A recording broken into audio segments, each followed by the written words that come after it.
pleased to be working with Mayor Menino in greening the City of Boston.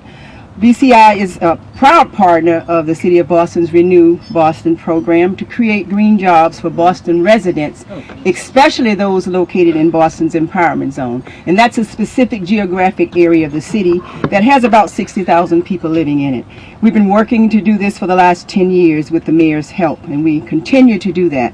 About 8 months ago, Boston Connects launched a program called Greening the Empowerment Zone, that specific low-income section of Boston, with an investment of $300,000 to deal with 3 major goals. Specifically, to partner with easy businesses to create green jobs such as Next Step Living, to train empowerment zone residents so that they could successfully succeed in these jobs, and then to introduce young people, our youth, to opportunities that will exist in this green economy. Today, we see that strategy behind the first goal coming to life. Together with Empowerment Zone Business, Next Step Living, and our other partners in the Renew Boston BCI Creating Green Jobs, in which Empowerment Zone residents can achieve economic self-sufficiency. BCI is proud to be partnering with organizations like Youth Build Boston.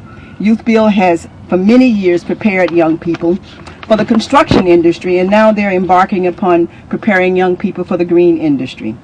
And we will be partnering with Next Step Living. They will be partnering with Next Step Living, and we will be funding them to help to create jobs for young people living in the empowerment zone.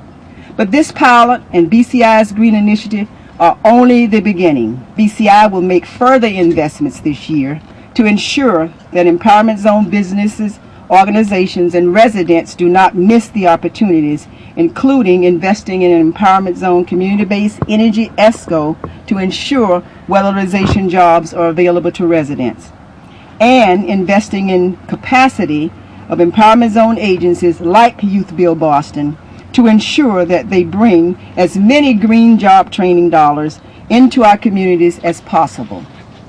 We are pleased to have jump-started the Green Economy Initiative in the Empowerment Zone through our investments.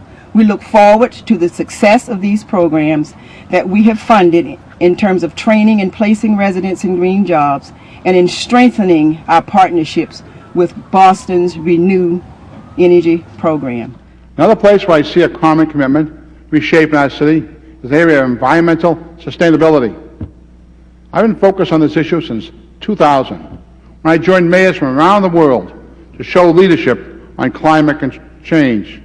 I have found that people citywide understand that sustainability is about making Boston's future even brighter than its present.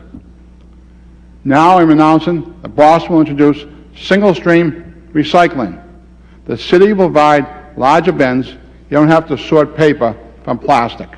Single-stream recycling allows users to combine all recyclables, from pizza boxes to plastic soda bottles and glass containers, into one bin. The program will also accept what are known as rigid plastics, such as children's toys and other hard plastics typically not accepted in regular recycling. This meets people's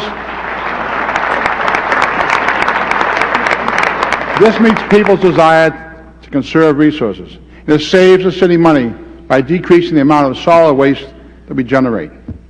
We have tested this program in Jamaica Plain and Rosendale, and recycling increased by 53%.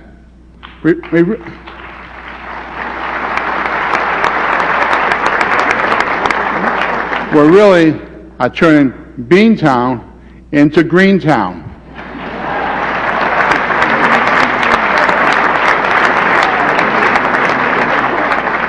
Another way that we are working to reduce our carbon footprint is by transforming Boston into a bike-friendly city. Last fall, I kicked off the city's annual Hub on Wheels event, joining 3,000 people for a bike ride across our city. Senator Kerry was with us too. Now, we're going to improve Boston's cycling infrastructure, start with new bike lanes on Commonwealth Avenue between Kenmore Square and BU Bridge. This is one of the busiest cycling corridors in Boston, with thousands of people commuting by bike every day. With your support, Boston is showing the world what it means to be a 21st century city. This matters most for the children of Boston, like the Boston Public School students who stood on the stage early this evening. These students come from every corner of the world. In their native languages, they welcome the crowd to tonight's event. Then in English, they led us the Pledge of Allegiance.